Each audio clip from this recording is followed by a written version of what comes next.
జై శ్రీరామ్, జై శ్రీకృష్ణ. మనం చూస్తుంటాం భీష్మ మహారాజు చాలా గొప్ప రాజు, చాలా గొప్ప వ్యక్తి, అతని కంటే శక్తివంతులు ఎవరూ లేరు అని మనం కథల్లో వినుంటాం.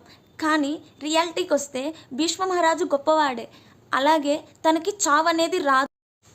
ఆ టైంలో కురుక్షేత్రంలో భీష్మ మహారాజు దుర్యోధని పక్షాన యుద్ధం చేశాడు. భీష్మ మహారాజుని ఎవరు ఆపలేకపోయారు, ఆయనకి ఎవరు నిలబడలేకపోయారు. సో అప్పుడు కృష్ణుడు ఏం చేశాడు, భీష్మ మహారాజు తోటి మాట్లాడాడు. ఇది అధర్మం అని నీకు తెలుసు రాజా, ఎందుకు ఇంత కోపంగా యుద్ధం చేస్తున్నావని ప్రశ్నించాడు. అప్పుడు భీష్ముడు రియలైజ్ అయ్యి అప్పుడు వాసుదేవునితో భీష్ముడు అంటాడు, శిఖండి చేతిలో ఎప్పుడో నాకు చావు రాసిపెట్టుంది. సో శిఖండి నా ముందు ఎప్పుడైతే నిలబడుతుందో అప్పుడు నాకు చావు ప్రాప్తిస్తుంది అని చెప్పగా, భీష్ముడు చెప్పిన విధంగానే శిఖండి చేతిలో బాణానికి గురయ్యి బాణాలు అన్నీ కూడా శరీరానికి గుచ్చుకొని అలాగే పడి ఉంటాడు.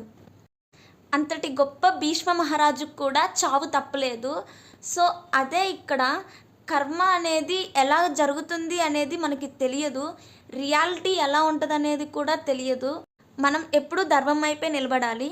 జై కృష్ణ, జై శ్రీరామ్.